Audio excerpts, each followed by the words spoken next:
అందమిస్తా పక్కలలో శుభలేఖ అందుకున్న కలయో నిజమో తొలి ముద్దు జాబు రాశ చెలికే ఎప్పుడో శారద మల్లెల పూల జల్లి వెన్నెల నవ్వులలో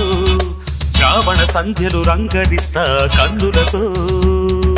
శుభలేఖ రాసుకున్న ఎదలో ఎప్పుడో తొలి ముద్దు జాబు రాశ చెలికే ఎప్పుడో